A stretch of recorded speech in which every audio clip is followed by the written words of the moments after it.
अनमोल उपदेश आपको बताएंगे जो आपकी पूरी जिंदगी बदल देंगे। बस आप इन बातों को वीडियो के अंत तक ध्यान से सुनिए। जो भी व्यक्ति इस वीडियो को अंत तक सुनेगा उसे अपनी जिंदगी, उसे अपनी हर परेशानी का हल अवश्य मिलेगा। उसे अपनी जिंदगी में जो कुछ भी चाहिए वो उसे जरूर मिलेगा। श्रीमद् भगवत गीता का सबसे पहला उपदेश यही है कि कोई अगर आपका अपना है या कोई आपसे बड़ा है तो उसका अपने प्रति गलत व्यवहार कभी भी सहन नहीं करना चाहिए। ये गीता का उपदेश हमारी जिंदगी से भी जुड़ा है।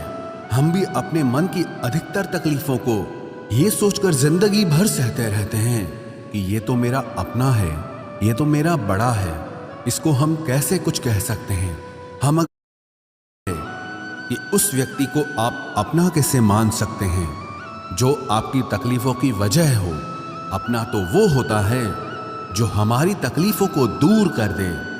तो गीता का ये उपदेश है कि किसी को भी अपना फायदा मत उठाने दो, किसी को भी खुद पर जुल्म मत करने दो, क्योंकि आप जितना सहेंगे लोग आपको उतना सहने के लिए और मजबूर करेंगे।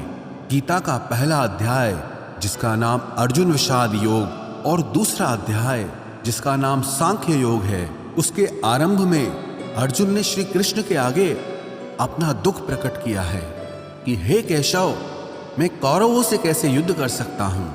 ये सब तो मेरे अपने ही हैं। मैं कैसे भीष्म पितामह और द्रोणाचार्य से युद्ध करूंगा, क्योंकि वो दोनों मेरे पूजनीय हैं। इसलिए इन गुरुजनों को मारने से तो अच्छा है मैं भिक्षा के अन्न को खाकर अपने जीवन का गुजारा करूं। और जिन कौरवों से मैं युद्ध करने जा रहा हूं वो सब धृतराष्ट्र के पुत्र मेरे भाई ही हैं, मेरे अपने ही हैं। इन सबको मारने से अच्छा है कि मैं सन्यासी बन जाऊं। तो श्री कृष्ण ने अर्जुन से कहा कि यहां कौन अपना है और कौन पराया है। जो अधर्म करता है उसके साथ युद्ध करना तुझे मोक्ष और मुक्ति देगा। तू अपने इस मन के मोह को त्याग दे, नहीं तो सारा जग तेरी निंदा ही करेगा, तुझे डरपोक कहेगा। बात अपने पराये की नहीं है, बात धर्म और अधर्म की है, बात सही और गलत की है। अगर तू गलत को सहेगा, उसका अंत नहीं करेगा, तो गलत करने वाले को और बल मिलेगा, वो और भी गलत करेगा। इसीलिए मन के मोह को त्याग करके तू युद्ध कर। महाभारत की एक और कहानी भी है। जब अर्जुन के पुत्र अभिमन्यु की युद्ध में मृत्यु हो जाती है तब अर्जुन बहुत दुखी होता है, रोने लगता है। वो श्री कृष्ण से कहने लगा कि मेरा पुत्र अभिमन्यु मर गया है, मैं ये दुख बिल्कुल भी सहन नहीं कर सकता, मैं भी अपने आप को समाप्त कर लूंगा। फिर भगवान श्री कृष्ण उसे आत्माओं के लोक में लेके गए, जहां अभिमन्यु आनंद से बैठा हुआ था। क्योंकि उसने क्षत्रियोचित व्यवहार किया, इसलिए उसे उत्तम पद की प्राप्ति हुई। जब अर्जुन अभिमन्यु के पास रोते रोते पहुंचा, अपने पुत्र को देखकर अर्जुन बहुत प्रसन्न हुआ। उसे अर्जुन बोला, मैं तेरा पिता हूं, तू मेरा पुत्र है अभिमन्यु। तो अभिमन्यु कहने लगा कि कौन पिता कौन पुत्र, मेरे हजारों जन्म हुए हैं। किसी जन्म में आप मेरे पिता बनते हैं और किसी जन्म में मैं आपका पिता बनता हूं। आत्मा का न कोई माता होता है न कोई पिता होता है। जब अर्जुन ने देखा कि मेरा पुत्र मुझे पहचान भी नहीं रहा तो उसका सारा मोह खत्म हो गया। इसलिए गीता के इस उपदेश को ठीक से समझ लो कि यहाँ कोई अपना पराया नहीं है। जो बुरे वक्त में, तकलीफ के वक्त में हमारा साथ दे, सिर्फ वही हमारा अपना है, बाकी सब पराए हैं। गीता का दूसरा उपदेश यह है कि जो चला गया है कभी उसका दुख मत करो, और जो आने वाला है उसकी बिल्कुल भी चिंता मत करो।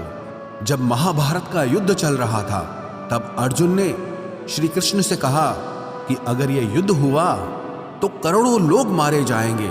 जो सैनिक और योद्धा इस युद्ध में मारे जाएंगे उनकी स्त्रियों का क्या होगा, समाज कैसे आगे बढ़ेगा, और भी बहुत सी बातें। अर्जुन सच में ज्ञानी होता है। वो जो लोग मर चुके हैं, जा चुके हैं या एक दिन जाने वाले हैं, उनकी चिंता नहीं करता है, उनकी है। इसीलिए जो ज्ञानी होता है वो किसी के मरने पर भी रोता नहीं है। ज्ञानी जन ना ही बीते हुए कल का शोक करते हैं और ना ही आने वाले कल की चिंता करते हैं। इसीलिए जो होने वाला है वो होकर ही रहता है और जो नहीं होने वाला है वो कभी नहीं होगा। या तो हम जो वक्त गुजर चुका है उसे सोच सोचकर परेशान होते रहते हैं, या भविष्य की चिंता कर करके खुद को बीमार कर देते हैं, नष्ट कर देते हैं। गीता का ज्ञान हमें यही सिखाता है कि ना तो हम बीता हुआ कल बदल सकते हैं और ना ही आने वाले कल पर कंट्रोल कर सकते हैं। हमारे हाथ में सिर्फ वर्तमान है। सोना बन जाएगा और ये पारस पत्थर मैं तुझे 1 महीने के लिए दे रहा हूं। जब 1 महीना समाप्त हो जाएगा तब मैं तुझसे ये पत्थर वापस ले लूंगा। तब तक तू इस पत्थर को अपने पास ही रख। गुरुजी का वो शिष्य बाजार में लोहा खरीदने के लिए गया। जब बाजार में वो लोहा खरीदने पहुंचा तो उसे लोहे का वो रेट बहुत महंगा लगा। उसने कहा थोड़े दिन रुक के ले लूंगा जब लोहे का रेट कम हो जाएगा, पर उसकी बुद्धि में ये बिल्कुल नहीं आया कि इस लोहे को मैं सोना बनाकर बहुत अधिक धन बना सकता हूं। लेकिन उसके मन की सुस्ती, उसके मन का आलस्य, उसकी वजह से उसने उस काम को कल पे टाल दिया। ऐसे ही करते करते पूरा महीना समाप्त हो गया। फिर गुरुजी उस शिष्य के पास आ पहुंचे कि बताओ तुमने कितना सोना बनाया। शिष्य बोला कि मैंने तो अभी सोना बनाना शुरू भी नहीं किया। तो गुरुजी ने कहा मुझे मेरा वो पारस पत्थर वापस चाहिए।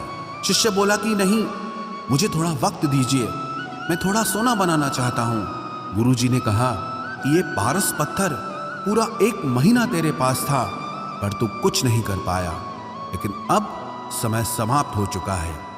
ऐसे ही ये हमारा जीवन है, हमारी जिंदगी है और ये समय ही पारस पत्थर है।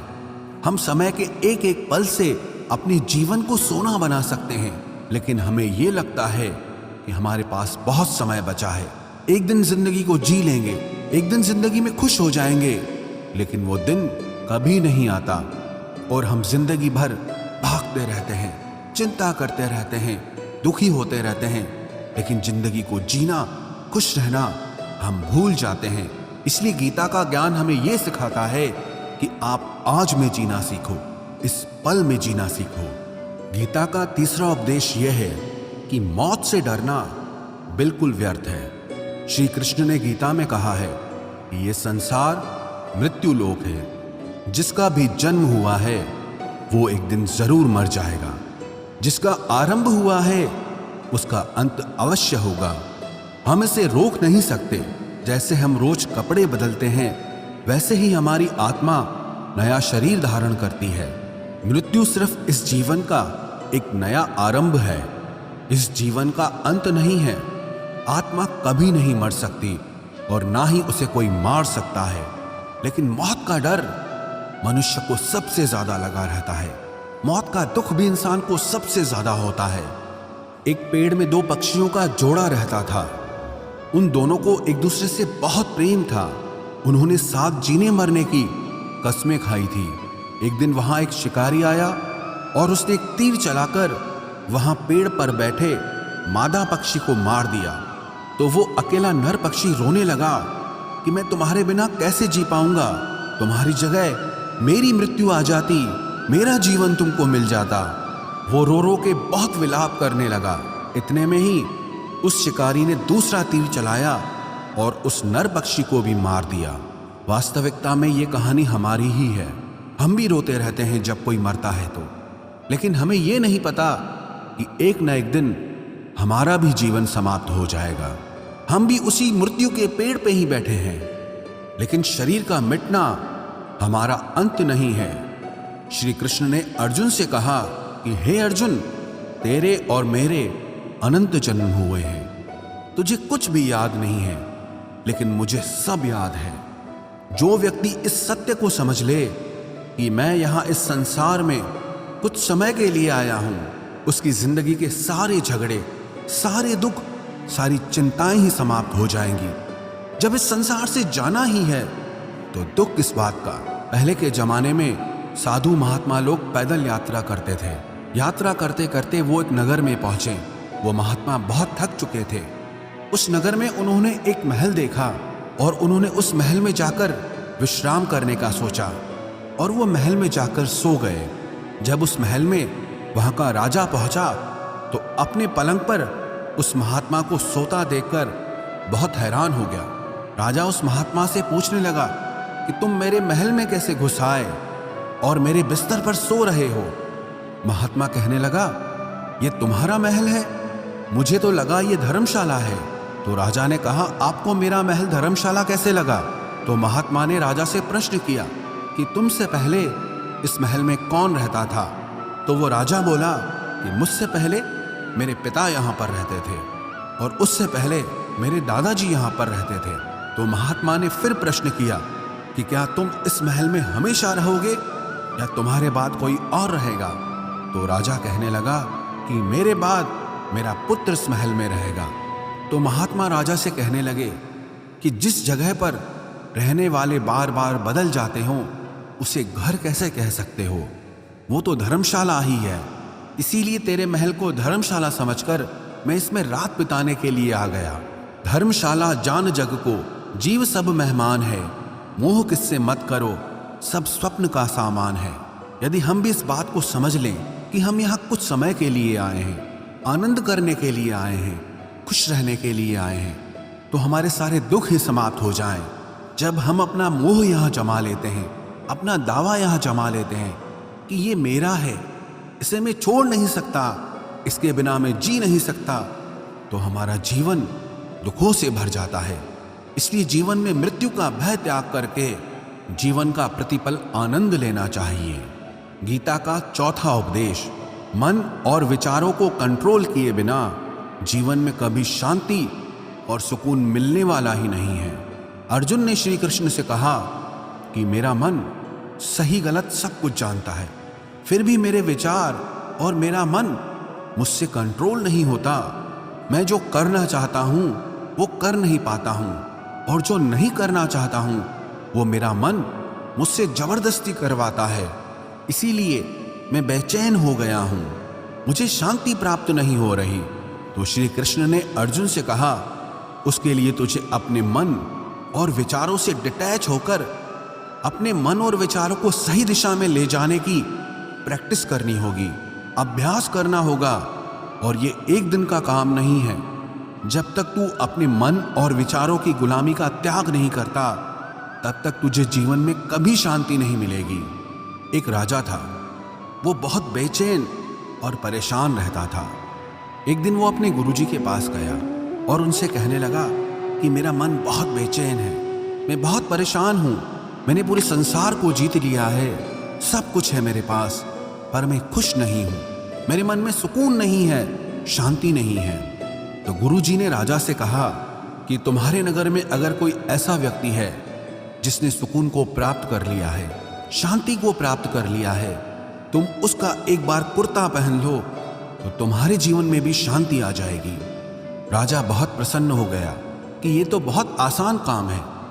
वो अपने राजमहल में आया और राजसभा में वो सबसे कहने लगा कि आप लोगों में से जो भी शांत हो चुका हो, जिसे सुकून मिल गया हो, वो अपना कुर्ता मुझे दे दे, वो बदले में जितना भी धन मांगेगा मैं उसे दे दूंगा।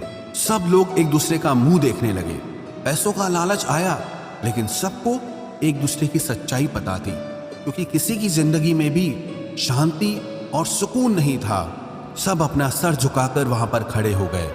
फिर उस राजा ने पूरे नगर में ढिंढोरा पिटा दिया कि जिसे भी शांति प्राप्त हो चुकी हो, सुकून प्राप्त हो चुका हो, वो मेरे पास आकर अपना कुर्ता दे दे, वो जितना कहेगा उससे उतना ही धन दिया जाएगा। लेकिन एक भी व्यक्ति ऐसा नहीं मिला जिसे शांति प्राप्त हो चुकी हो।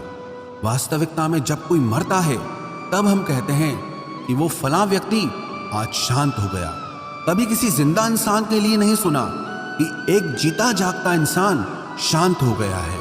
राजा के सैनिक पूरे शहर में ढूंढते रहे, फिर उन्हें पेड़ के नीचे एक महात्मा तपस्या करता दिखा, जिसके चेहरे पे एक शांति थी, सुकून था।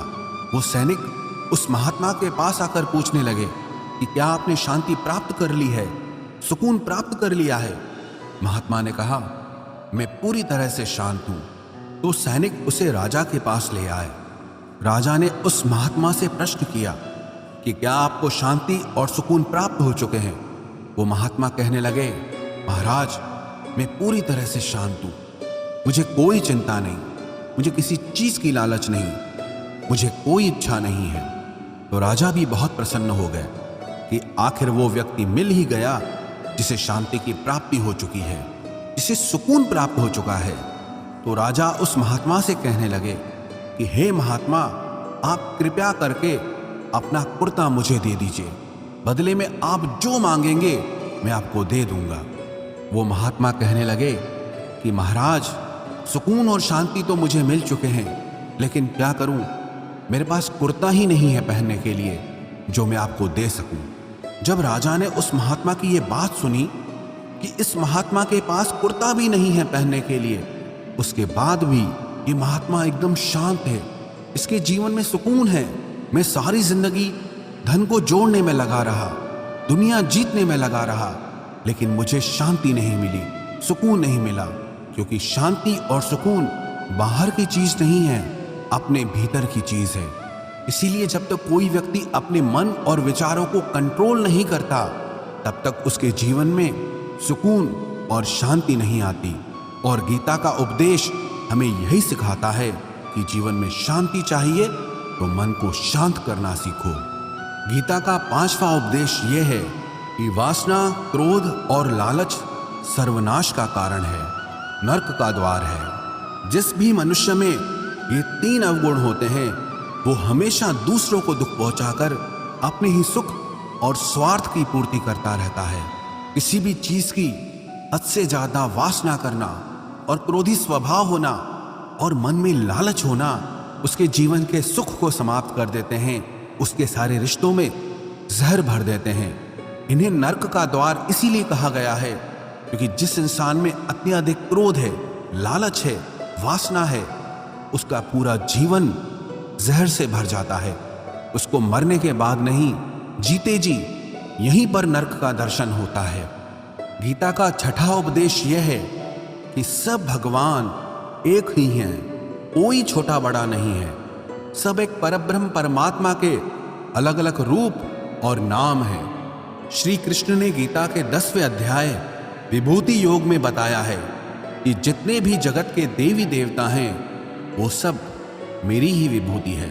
मैं ही शिव हूं, मैं ही इंद्र हूं, मैं ही यक्षराज कुबेर भी हूं, मैं ही अग्निदेव हूं, देवताओं के गुरु बृहस्पति भी मैं हूं, समुद्र भी मैं ही हूं, अक्षरों में ओम भी मैं ही हूं, काल का महाकाल भी मैं ही हूं, सारे जगत का नाश, उत्पत्ति और पालन करने वाला भी मैं ही हूं। श्री कृष्ण ने अर्जुन से कहा कि मेरी विभूतियों का कोई अंत नहीं है, इसलिए सब भगवान, सब नाम, सब देवता मेरे ही रूप हैं। इसीलिए तो किसी भी देव या ईश्वर में कभी भेद बुद्धि मत करना, कभी किसी को छोटा बड़ा मत समझना। और गीता का उपदेश हमें यह सिखाता है, कभी भी किसी दूसरे के इष्ट को छोटा नहीं समझना चाहिए या इस बात पर झगड़े फसाद नहीं करने चाहिए कि कौन बड़ा है और कौन छोटा है। गीता का 7वां उपदेश यह है, सुख की इच्छा ही आखिर में हमारे दुखों का कारण बनती है। श्री कृष्ण ने अर्जुन से कहा कि मनुष्य जितना सुखों की लालसा और इच्छा करता है, उतना ही उसकी इंद्रियां सुख भोग में आसक्त हो जाती है, उतना ही इंसान का मन संसार के सुख और आकर्षण का गुलाम बन जाता है। और जितना सुख के पीछे भागेगा, उतना ही उसे दुख के अनुभव से भी गुजरना पड़ेगा, क्योंकि ये संसार का नियम ही है। जो चीजें शुरू में मन को बहुत आकर्षित करती हैं, बाद में बहुत दुख देती हैं, और जो चीजें शुरू में मुश्किल लगती हैं, कठिन लगती हैं, बाद में हमें बहुत काम आती हैं।